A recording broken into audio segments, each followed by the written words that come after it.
शुरू में करूंगी 7 घोटाले। एक पहला है भारतमाला प्रोजेक्ट से करीब 70-75 हजार किलोमीटर की सड़क बननी थी और इसका पैसा CCA, cabinet committee on economic affairs, जो आर्थिक मामलों की कैबिनेट कमेटी होती है जिसकी अध्यक्षता स्वयं प्रधानमंत्री करते हैं, उन्होंने इसका फंड दिया था।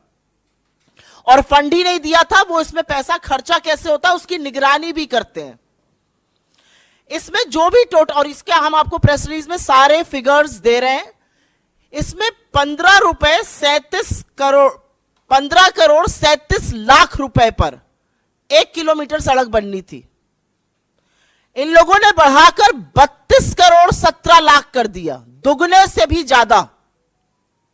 और ये पीएम की निगरानी में सीसीए की नाक के नीचे भारत सरकार के आंखों के सामने हो रहा था। सिर्फ पैसा ही नहीं दोगुना किया गया, इसमें और भी बड़ी धांधलियां सामने आई हैं। इसमें पता चला है कि फर्जी दस्तावेजों के आधार पर बिडर्स का चयन हो गया, बिडिंग प्रक्रिया में बड़ा फर्जीवाड़ा सामने आया है, विस्तृत परियोजना रिपोर्ट पर काम भी नहीं हुआ, एस्क्रो अकाउंट से करीब 3,500 करोड़ रुपए का हेरफेर हुआ। और सबसे बड़ी बात यह है कि इसके किसी भी जब रोड बनता है तो एक सेफ्टी कंसल्टेंट रखा जाता है कि आपके और हमारे जैसे लोग जो इस देश के नागरिक हैं जब सड़क पे चलें तो सुरक्षित रहें। सरकार ने यह भी जरूरी नहीं समझा। भारतमाला के कितने ही हिस्सों में एक भी सेफ्टी कंसल्टेंट नहीं है।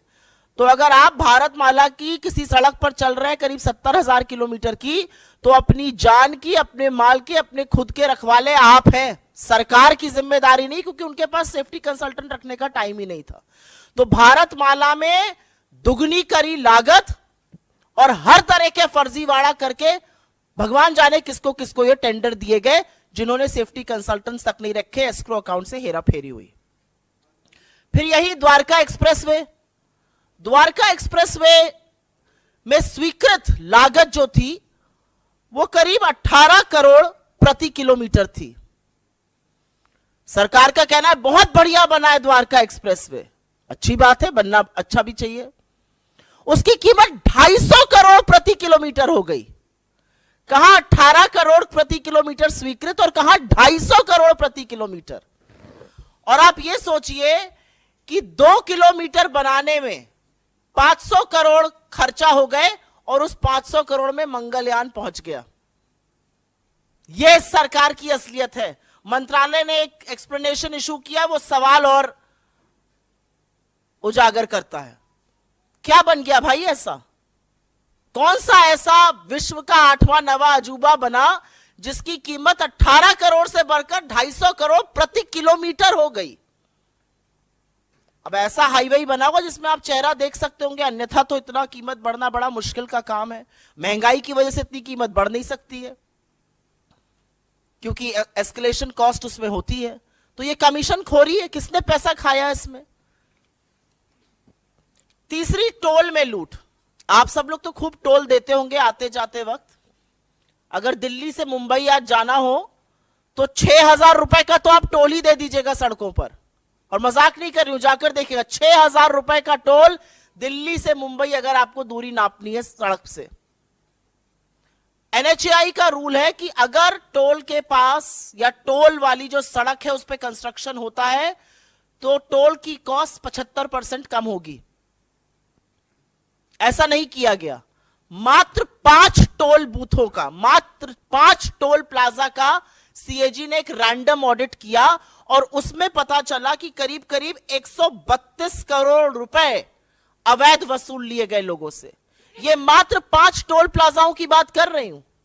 अगर पूरे देश के टोल प्लाजाओं का ऑडिट हो जाए तो सोचिएगा कितना लाखों करोड़ों का गबन हुआ है। और सड़क पे कौन चल रहा है?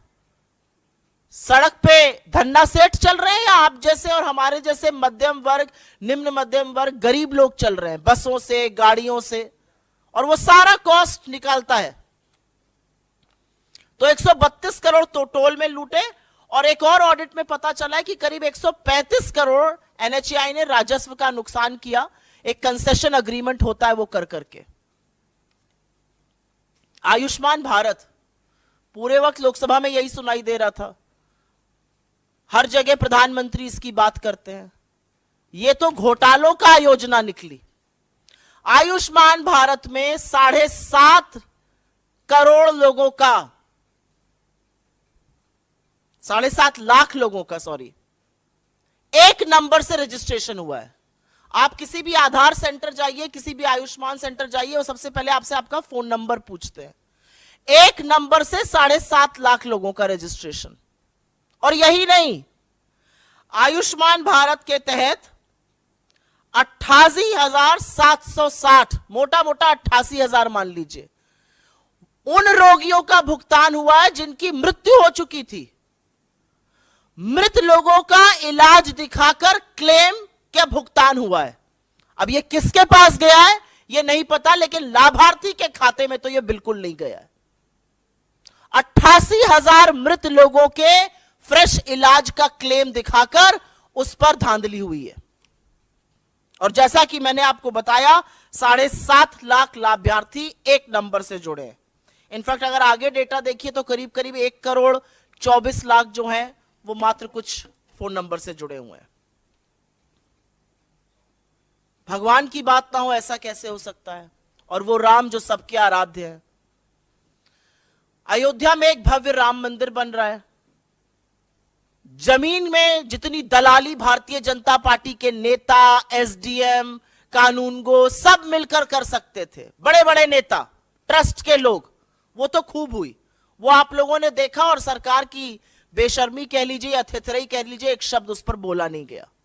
अब पता चल रहा है कि अयोध्या डेवलपमेंट प्रोजेक्ट में भी खूब धांधली हो रही है।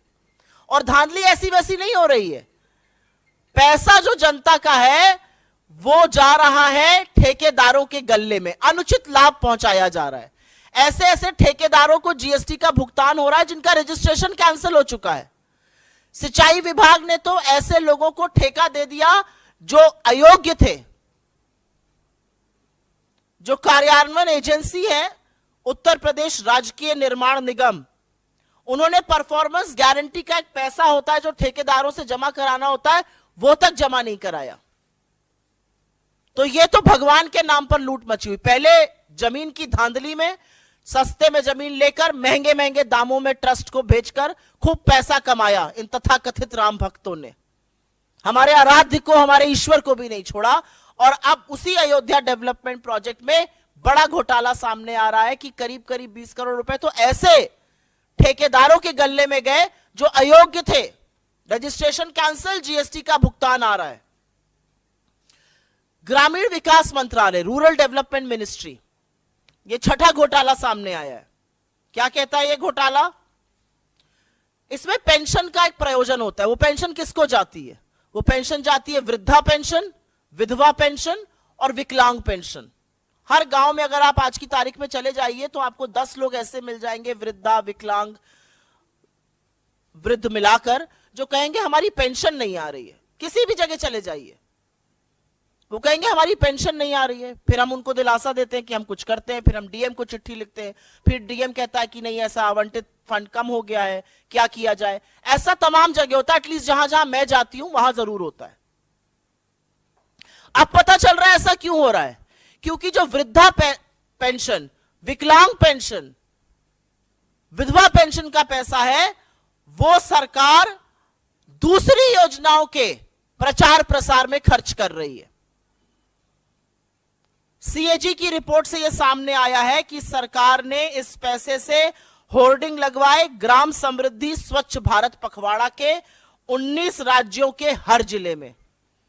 जो पैसा एक विधवा के खाते में जाना चाहिए था, जो एक विकलांग के खाते में जाना चाहिए था, जो एक वृद्ध के खाते में जाना चाहिए था, उससे 19 राज्यों के हर जिले में होर्डिंग लगाए गए स्वच्छ भारत पखवाड़ा के। और अंत में एचएएल को भी घसीटा है सीएजी ने। विमान इंजन की डिजाइन प्रोडक्शन की खामियों का गंभीर आरोप लगा है, जिससे करीब राजस्व को 154 करोड़ रुपए का नुकसान हुआ है।